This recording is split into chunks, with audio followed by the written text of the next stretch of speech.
السلام عليكم ورحمة الله وبركاته. ازيكم يا حبايبي؟ عاملين ايه؟ يا رب تكونوا بخير. معاكم ولاء احمد ودي قناتي. ان شاء الله النهاردة هنعصج اللحمة المفرومة وازاي تبقى جاهزة على عمايل اي حاجة بتحبيها، وازاي هتعمليها بطريقة سهلة وبسيطة. قبل ما نبدأ كلامنا نسمي الله ونصلي على الرسول. اللهم صل وسلم وبارك على سيدنا محمد عليه افضل الصلاة والسلام. يلا نخش الفيديو بتاعتنا ونشوف الطريقة بتاعتنا. ما شاء الله معايا كيلو الا ربع من اللحمه. انا بعصج الكميه اللي انا محتاجاها، بستعمل اللي انا عايزاه وبعين الباقي في الديب فريزر بتاعي تكون جاهزه عندي في اي وقت تاني. مسخنه الصينيه بتاعتي وانزل باللحمه بتاعتنا. المفروم طبعا لازم أن يكون عليه نسبه دهون، بس نسبه دهون قليله جدا، علشان ما تفكش منك ويتجمد كده متبقاش حلوه. ساعد ما اللحمة بتاعتنا تغير اللون بتاعنا أكون مجهزة الكيلو الا ربع لحمة، عليه 3 بصلات كبار، عليهم فلفل. دلوقتي أنا نزلت بنص فنجان من الزيت، ما حطيتش سمنة ولا أي حاجة، هو الزيت اللي هيخليها مفلفلة معاكي. وهنقلبهم كويس جدا. طبعا هكون مجهزة البصل بتاعي، معمول عليه فلفل في الكبة بتاعتنا، وتكوني مخرطاه ناعم جدا.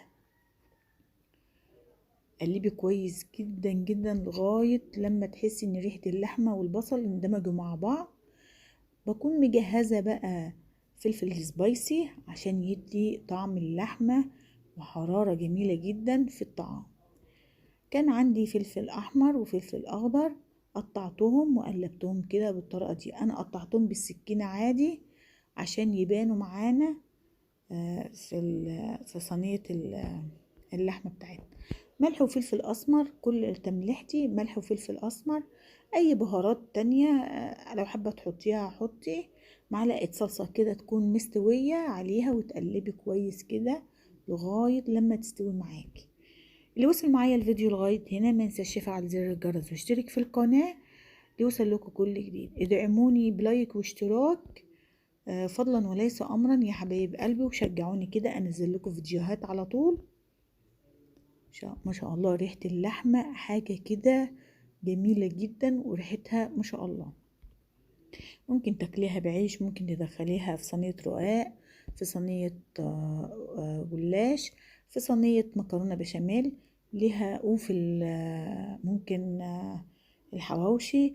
اي حاجة حابة ان انتي تعمليها باللحمة المفرومة وتكون جاهزة عندك في التلاجة. ودي ما شاء الله كده بعد ما خلصت هنقدمها معاكم وهوريكم. ما شاء الله شوفوا الكمية، حاجة كده روعة من الآخر.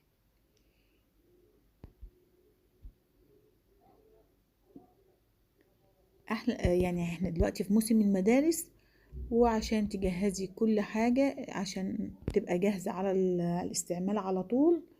اليوم طويل وتلاقيه كده كله مذاكرة وحاجات، فتكون الحاجة جاهزة عندك هتستخدميها على طول. شوفوا ما شاء الله كمية جميلة جدا وريحتها، واسهل طريقة لتشويح اللحم. وده كان فيديو النهاردة يا حبايبي، واشوف وشكوا على خير ان شاء الله في فيديو جديد. كانت معاكم ولاء احمد من اكلك احلى مع ولاء، والسلام عليكم ورحمة الله وبركاته. يا احلى متابعين، شجعوني بلايك واشتراك. سلام.